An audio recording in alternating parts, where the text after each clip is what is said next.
मैंने घर पहुंचकर जैसे ही दरवाज़ा खोला, अंदर से मर्दाना आवाज़ सुनाई दी। पापा तो 2 दिन के लिए घर से बाहर गए हैं, तो फिर यह आवाज़ किसकी हो सकती है? मैंने सोचा। आवाज़ माँ के बेडरूम से आ रही थी। मैंने बेचैनी से माँ के बेडरूम की तरफ कदम बढ़ाए और दरवाजे के सुराख से अंदर झांका। वहाँ का मंजर देखकर मैं दंग रह गई। दोस्तों, कहानी शुरू करने से पहले मेरी आपसे एक दरख्वास्त है। अगर आपने अभी तक मेरे चैनल को सब्सक्राइब नहीं किया तो अभी सब्सक्राइब करें और वीडियो को लाइक ज़रूर करें। इससे आपको ऐसी मज़ीद दिलचस्प वीडियोस देखने को मिलेंगी। तो कहानी को शुरू करते हैं। मेरा नाम ईशा है। मेरी उम्र 14 साल है। मेरे खूबसूरत नक्शो निगार, बोलती आंखें और कंधे तक लंबे बाल हमेशा सबकी तवज्जो का मरकज़ रहे। मेरी खूबसूरती देखकर लोग अक्सर कहते कि यह लड़की किसी रसगुल्ले से कम नहीं, नरम और दिलकश है। बस उसका नज़ारा ही जन्नत की सैर के बराबर है। मैं जानती थी कि मैं खूबसूरत हूँ। मेरी जिस्मानी साख़त दिलकश थी और जैसे ही मर्दों के मुंह से तारीफ़ सुनती, मुझे अपना हुस्न और भी शदीद तौर पर महसूस होता। मैं दिल में बुड़बुड़ाती, तुम सब मेरे लिए मरो तो मरो, मैं किसी के काबू में नहीं आने वाली। मैं आग हूँ और आग को काबू में करने के लिए तुम्हें पानी बनना पड़ेगा। माँ की आवाज़ ने मेरे ख्यालात का सिलसिला तोड़ दिया। वह मुस्कुराती हुई मेरे सामने खड़ी थी। माँ हमेशा से ज़्यादा खूबसूरत थी और अपनी उम्र से कहीं कम दिखाई देती थी। हालांकि वो एक बालिग औरत थी। बेटी आज स्कूल नहीं गई? माँ ने पूछा। आज छुट्टी है, मैंने कहा। उस वक्त माँ ने गुलाबी साड़ी पहनी हुई थी और जैसे ही वह मुस्कुराई, मैंने महसूस किया कि उसका चेहरा और भी दमक उठा है। मुझे हमेशा यही लगता था कि माँ तब ही इतनी तैयार होती है जब जमशेद चचा घर आने वाले होते हैं। माँ की ज़िंदगी में ग्रूमिंग का एक ख़ास मुकाम था, लेकिन वो हमेशा ख़ास तौर पर जमशेद चचा के आने पर तैयार होती। आज भी ऐसा ही लग रहा था। मैंने पूछा, आज जमशेद चचा आ रहे हैं? माँ हंसते हुए कहने लगी, जाओ अपनी दोस्त नूर से मिलो। मैं हैरान रह गई। माँ, आज आप मुझ पर इतनी मेहरबान क्यों हैं? आप मुझे अचानक नूर के घर क्यों भेज रही हैं? मेरे जहन में बेशुमार सवालात उठने लगे, लेकिन मैंने पूछने की हिम्मत नहीं की।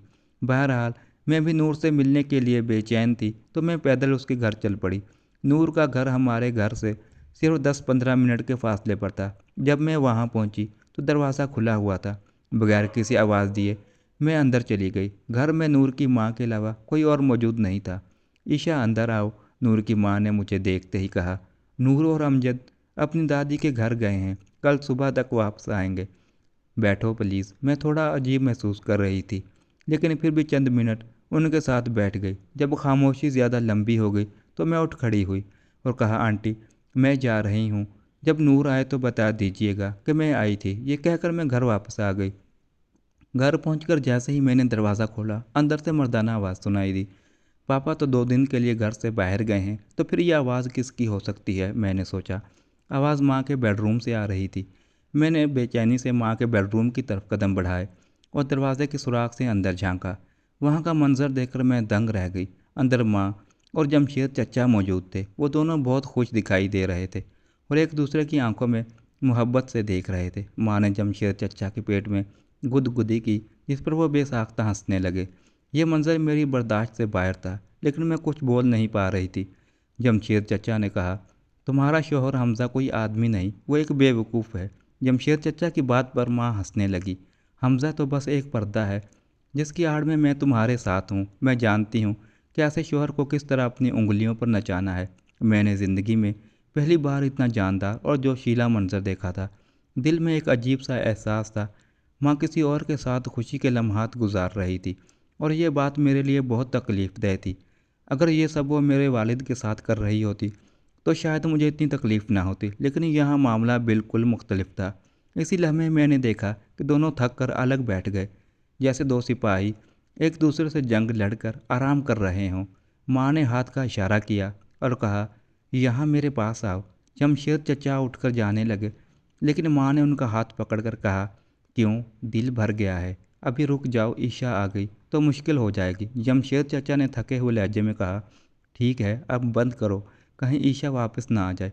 माँ ने कहा, ईशा तो अपनी दोस्त के घर गई है, वो अभी वापस नहीं आएगी। लेकिन मैंने ये बात सुन ली थी और मेरे जिस्म में एक सर्द लहर दौड़ गई। मैं फ़ौरन अपने कमरे की तरफ भागी और बिस्तर पर गिर गई। दिल में अजीब सा गुस्सा और उलझन थी। मैंने खुद को संभाला और सोचा कि माँ की ज़िंदगी उनकी अपनी है, वो जो चाहे करें। लेकिन जो कुछ मैंने देखा वो मेरी नज़रों से छुपाया गया था, और ये बात मुझे बुरी तरह चुभ रही थी। मैं जल्दी से बिस्तर से उठी और कपड़े बदलने लगी, ताकि माँ को लगे कि मैं अभी भी नूर के घर से वापस आई हूँ। इतने में माँ मेरे कमरे में दाखिल हुई। माँ ने मुझसे पूछा, कब आई हो? मैंने कहा, अभी आई हूँ नूर। नूर घर पर थी। माँ ने मुझे गौर से देखा और फिर बाथरूम में चली गई। मुझे एहसास हुआ कि शायद माँ को शक हो गया है। जब माँ बाथरूम में गई, मैं अपने कमरे में अकेली बैठी सोचने लगी। जो कुछ मैंने अभी देखा था वो मुझे हजम नहीं हो रहा था। मैं अपनी माँ के बारे में ऐसे ख्यालात कभी नहीं सोच सकती थी, लेकिन अब जो कुछ मैंने देखा था उसके बाद इन ख्यालात को नज़रअंदाज करना मुश्किल था। तकरीबन 10 मिनट बाद माँ अपने बेडरूम में वापस चली गई और जमशेद चचा घर से जा चुके थे। मैंने जानबूझकर उनके सामने न जाने का फ़ैसला किया था। मैं अभी अपने कमरे में बैठी ही थी कि माँ हंसती हुई अंदर आई और बोली, ईशा, जमशेद चचा आए थे और तुम उनसे मिल भी नहीं सकी। मैंने तुम्हें बिलावजा नूर के घर भेज दिया था। आओ मेरे साथ, मैं तुम्हें कुछ दिखाती हूँ। माँ ने मेरा हाथ पकड़ा और मुझे अपने कमरे में ले गई। वहाँ बिस्तर पर बहुत से कपड़े बिखरे हुए थे, सब मेरे लिए। माँ ने मुस्कुराते हुए कहा, जमशेद चचा तुम्हारे लिए ये सब कपड़े लाए हैं, देखो कितने अच्छे हैं। मैंने कपड़ों पर नज़र डाली, सब ही बहुत खूबसूरत है। माँ की बात सुनकर मैंने कहा, मम्मी, चचा बहुत प्यारे हैं, और ये कहकर माँ को गले लगा लिया। माँ का चेहरा खुशी से चमक उठा, लेकिन मेरे दिल में कुछ और ही चल रहा था। चचा ये सब क्यों कर रहे हैं? क्या वो वालिद से माँ को छीनना चाहते हैं? क्या मैं उन कपड़ों को कबूल कर लूँ? मुझे महसूस हुआ कि माँ शायद इन तोहफ़ों से मुझे अपने हक़ में करना चाहती है। वो जानती थी कि अगर उसकी बेटी उसके साथ है तो सब कुछ आसान हो जाएगा, क्योंकि माँ कभी मुझसे दूर नहीं रह सकती। मैंने सोचा, चलो जब माँ जमशेद चचा के साथ खुश है तो मैं क्या कह सकती हूँ। वालिद माँ को खुश नहीं रख पा रहे हैं, मुझे माँ पर गुस्सा करने या उन्हें इल्ज़ाम देने का कोई हक़ नहीं है। ये सोचते हुए मैं हंस पड़ी और कहा, मम्मी, चचा वाकई ख़वातीन के फ़ैशन की बहुत समझ रखते हैं, ये कपड़े बहुत खूबसूरत हैं। माँ ने जवाब दिया, और तुम्हारा बाप, वो तो कुछ भी नहीं जानता। ये कहकर माँ का चेहरा जज्बात से भर गया और उसकी आंखों में नमी आ गई। मुझे साफ नज़र आ रहा था कि माँ को वालिद से नफ़रत हो चुकी है। मैंने माँ का हाथ पकड़ा और कहा, मम्मी, मैं आपके साथ हूँ, क्यों खुद को उदास करती हैं? पापा को अपनी ज़िंदगी जीने दें और आप अपनी ज़िंदगी जिएं। माँ ने मुझे गले लगा लिया।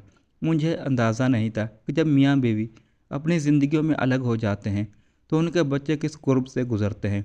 मैंने सोचना शुरू किया, जब वालिद काम के सिलसिले में बाहर जाते हैं तो वो क्या करते हैं?